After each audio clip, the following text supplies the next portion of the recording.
Meus amigos, já fiz polêmicas vazias sobre esse assunto aqui, mas acho que vale a gente esmiuçar um pouco mais depois dessa data FIFA, que foi muito boa para alguns jogadores da seleção brasileira em específico.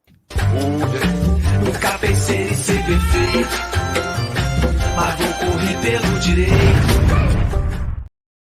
Fala moçada, beleza? O Bruno Formiga na área, nada mais convidando você a se inscrever no canal, tocar na notificação, deixar o like, o dislike, comentar o conteúdo, compartilhar esta porra por aí para valorizar o trabalho, né, que é feito com tanta dedicação. Eu gostaria de fazer mais, mas a vida pede outras demandas, né, em determinado momento.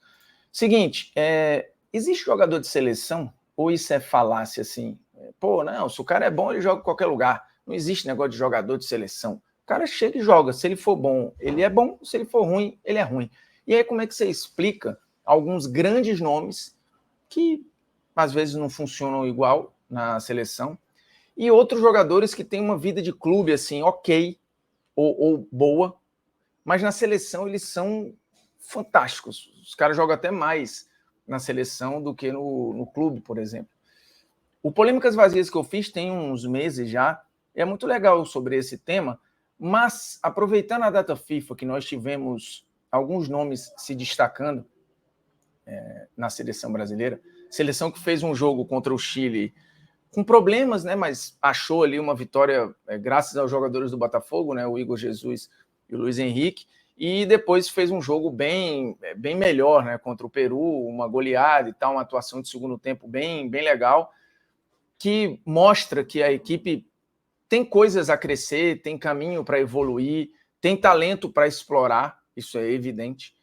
E o segundo tempo da seleção acho que deixa isso muito claro, né? Um Brasil mais seguro, buscando mais soluções, achando essas soluções e tendo jogadores que chegaram chegando. E aí, claro, o grande exemplo é o Luiz Henrique, o jogador mais fortalecido nesta data FIFA foi o ponta do Botafogo.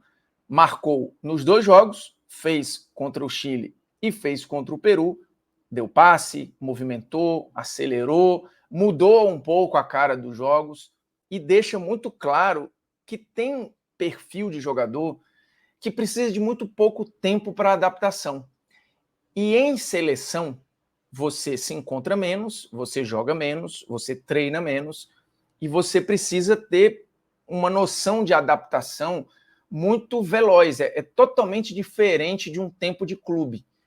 E aí tem coisas boas nisso e coisas ruins, porque muitas vezes a seleção queima nomes que a gente sabe que são bons, mas que não conseguem jogar. E às vezes a seleção alça também jogadores que você talvez não apostasse tanto, mas que na seleção eles têm uma virada. O Luiz Henrique não é um exemplo sozinho na seleção atual. O Rafinha, desde o período do Tite, já era um cara que entregou resultado muito rapidamente, né? E acho que nessa temporada, pelo menos até esse momento da gravação do vídeo, a gente está falando aqui do dia 17 de outubro, o Rafinha é o melhor brasileiro na temporada europeia. Acho que não tem muita questão sobre isso, né? Ou é um dos. E na seleção ele tem buscado um protagonismo, né? Ele aproveitou a ausência do Vini, não tinha o Paquetá, o Neymar ainda estava e ainda está machucado, então a seleção está buscando ali protagonistas ou caras que virem a responsabilidade. Né? O Rodrigo, em alguns momentos, tenta ser esse cara e tudo. No geral, acho que o Rafinha tem dado muita cara. Mas o Luiz Henrique tem, sendo titular ou reserva, sido um cara que muda um pouco o eixo do jogo. Ele fez isso contra o Chile, ele fez isso no jogo contra o Peru. E aí fica esse questionamento, né, sobre jogador de seleção, jogador de clube, será que tem, será que não tem? E eu vou voltar nesse assunto. E aí vale muito aquela história, né? Você apostaria nesse jogador? Você acha que esse cara ia render? Qual a odd, né? Por exemplo, um estreante já meter gol na seleção? Talvez seja uma odd alta. E aí, lembrando para você fazer o seu palpite certo na PagBet, que é a mais rápida e segura do país, com as melhores odds, e agora 100% já formalizada, autorizada pelo governo, está lá bonitinho no site do Ministério da Fazenda, tem todas as bets autorizadas, e a PagBet está lá. Inclusive, esse processo de conversar sobre jogo limpo é uma coisa que a gente faz aqui desde sempre, né? Fala, meu irmão, não deixe dinheiro aí que vai fazer falta para você. não é segundo emprego, não é um lugar que vai lhe aposentar. Você não vai ficar rico com um site de aposta, você vai se divertir. Só isso. E é uma diversão que tem um risco, óbvio. Por isso você tem que deixar lá só o que você pode perder, porque não vai lhe fazer falta. Então, pô, tô querendo ir no cinema, pô, tô querendo comprar um jogo de videogame, pô, vou levar a mina para jantar, pô, vou levar meu parceiro para não sei o quê. Aí, beleza. Esse dinheiro talvez você consiga ali e brinque. No mais, é para ir com responsabilidade, ponto final. E esse é um recado para quem tem 18 anos ou mais, lembrando. Então, assim, a PagBet já está nessa, ó, desde o dia 1, quando atua no Brasil, que ela já faz as coisas todas dentro do conforme. E aí a gente viu, em algum momento, uma explosão de um monte de bet aí, e um monte de bet fazendo bobagem, né? O que ficou respingando em um monte de gente. Agora vem a regulamentação e você tem uma triagem natural de quem faz a parada séria e de quem não faz. Então, você vê no site lá do Ministério da Fazenda a lista das bets que estão todas bonitinhas, que entregaram a documentação, que fizeram o pedido de regulamentação, tá tudo bonitinho, a PagBet tá lá. Por isso que eu tenho o maior orgulho de ter já como parceiro há mais de 2 anos já, né? Putz, cara, eu sou um cara de relacionamentos longos, né? Eu tô casado há quase 20, estudei na mesma escola a vida inteira, já tô na TNT há 12 anos, pô, tenho a PagBet há mais de 2, o SofaScore há 4, se eu não me engano. Isso é que é legal, velho, porque a gente tem que conhecer as marcas que a gente trabalha e com quem a gente tem relacionamento, né? Na vida e no trabalho. Recado dado. Por que essa parada de jogador de seleção, cara? Assim, se você olhar a seleção brasileira lá, por exemplo, que foi campeã em 94, vai. Cara, teve um monte de gente ali que na seleção ela rendia mais do que nos clubes. Por exemplo, o Márcio Santos fez uma Copa do Mundo perfeita. Uma das melhores Copas de um zagueiro brasileiro de todos os tempos. E a carreira dele em clubes, ela é absolutamente discreta, assim. Inclusive, na época da Copa de 94, ele estava no Bordeaux. Pouca gente lembra disso. O Tafarel é um cara que tem uma carreira na seleção fantástica, e a carreira em clubes, ela é ok, assim, não é nada absurdo e tudo.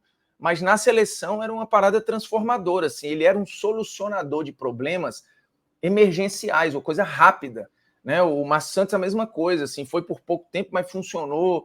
E você vê vários outros jogadores, assim, o Bebeto era um cara que tinha um rendimento em seleção muito alto. Eu não vou falar dos fora de série, assim, pô, Ronaldo, Romário, porque os caras são muito fora da curva. Mas você tem caras fora da curva que, por exemplo, na seleção, talvez não tenham rendido aquilo que a gente imaginava, assim, por exemplo, o Edmundo. O Edmundo não foi um cara que jogou uma barbaridade na seleção brasileira, assim, o Djalminha é um cara que teve pouca chance, o Marcelinho é um cara que teve pouca chance, o próprio Ronaldinho Gaúcho foi campeão do mundo, foi campeão da Copa das Confederações, e tem muita gente que defende a tese de que ele foi muito diferente na seleção do que ele era no Barcelona. E aí você inclui aí personalidade, senso de urgência, adaptabilidade, tem várias coisas que o ambiente de seleção meio que te põe à prova ali. E, de novo, aqui não tem nada a ver com o cara ser melhor ou pior. Assim, vamos lá, o Ronaldinho foi um dos maiores jogadores que eu vi jogar. Na seleção brasileira tem gente que é pior do que ele, mas que na seleção jogou muito mais do que ele. Assim, vamos lá, o Rivaldo. O Rivaldo, ele é o grande camisa 10 do Brasil em Copas depois do Pelé, isso dito pelo Zico recentemente, inclusive, e acho que não tem muita questão sobre. É o Rivaldo mesmo, jogou 98, 2002 num nível absurdo. O Rivaldo não é mais jogador que o Ronaldinho Gaúcho, mas na seleção ele foi. Na seleção ele foi mais jogador. Você pega, alguns atacantes aí que talvez você imagine que tenham sido melhores que o Bebeto, por exemplo. O próprio Edmundo, acho que o Edmundo é mais talentoso que o Bebeto. Mas não há comparação do que um fez na seleção e o outro fez. Isso quer dizer que o Edmundo é pior do que o Bebeto? Na minha visão, não. Mas na seleção, no ambiente em que, assim, você... E o Bebeto era um cara que fazia mais de uma função, se adaptava rápido, fácil, tinha um entendimento muito rápido dos treinadores, isso é algo importante. Tem jogador que tem mais dificuldade de entender o que determinado técnico pede. Às vezes é um cara mais resistente a uma mudança. E tudo isso impacta numa seleção que você tem pouco tempo de treino, pouco tempo de conhecimento com seus companheiros, e principalmente quando está em crise, a seleção precisa de resultado imediato. E aí, às vezes, é óbvio, a bola cai no pé do cara, o cara mete um gol na estreia ali, já abre um caminho. Então, sim, existe o componente do acaso? Existe. Só que também é um acaso construído com 20 anos de sacrifício, né? Que o cara se preparou para estar na seleção, estava jogando bem no clube e tal, e chegou lá. Então, tipo assim, não é sorte. Existe um componente ali de um a mais, de um roteiro imponderável. Mas o cara tem que estar pronto. E esse estar pronto a qualquer hora e poder resolver, não sentir jogo, ter muita consciência do que quer, ser às vezes até meio irresponsável, isso torna esse perfil do jogador de seleção muito claro. Porque é o cara, às vezes, muito intenso, muito insano, às vezes, né? Ele, cara, eu vou para definição e nada vai me tirar daqui. No clube, o cara tem a rotina, as viagens, o dia a dia para acertar e para errar também. Na seleção, o espaço ele é muito diminuto. Então, óbvio, o teu acerto vai ser muito potencializado, claro que o erro também, mas num senso de urgência ali, cara, quem se adapta mais rápido, quem dá a cara, se sobressai. Acho que nessa data FIFA ficou claro o papel do Luiz Henrique. Acho que o Igor Jesus, no geral, somando os dois jogos, ele sai também muito fortalecido. O jogo contra o Peru, acho que foi abaixo do jogo dele contra o Chile, por exemplo, mas foi um jogo que ele criou situações, deu passe para gol e tal. Ficou isolado em alguns momentos, e aí não é culpa dele, mas deu a cara. Pô, fez parede, brigou fisicamente ali. Então, o cara precisa ter senso de oportunidade também. Ainda mais em ambiente de carência. Irmão, agarre é teu e acabou. E isso faz, muitas vezes, o tal jogador de seleção. Então, sim, ele existe. E a seleção brasileira já viu vários que no clube eram jogadores ok, discretos ou não protagonistas. E chegavam na seleção, eles eram outra coisa. E tem o contrário também. Tem caras que eram muito grandes nos seus clubes e na seleção ficava abaixo, assim, por exemplo, acho que o Marcelo, existe uma diferença grande do Marcelo do Real Madrid para o Marcelo da seleção brasileira, assim, por exemplo. E aí tem modelo de jogo, tem a forma como a seleção joga e o time joga, tem os companheiros, tem uma pá de coisa envolvida. Mas que no imaginário das pessoas o tal jogador de seleção existe, pô, ele existe e você ser um jogador de seleção é um negócio muito difícil. Tem caras, inclusive, que são maiores na seleção do que nos clubes, né? Chegam na seleção e jogam barbaridade. Assim, por exemplo, o Griezmann. O Griezmann é um cara que acho que nunca jogou mal pela França. É impressionante. O Rames, pelo amor de Deus, né? O Rames Rodrigues chega na Colômbia e aí tem um ambiente que o protege, que joga para ele, que ele não tem tanta responsabilidade sem bola e tal. Existe esse contexto. Mas, putz, é claro que o Rames é muito jogador de seleção. Em clube ele teve ali os seus lampejos e tal, mas na seleção é outra parada. E nessa data FIFA, acho que a gente foi apresentado a alguns potenciais jogadores de seleção. Então, que eles sejam muito bem-vindos, né? Porque a seleção está precisando.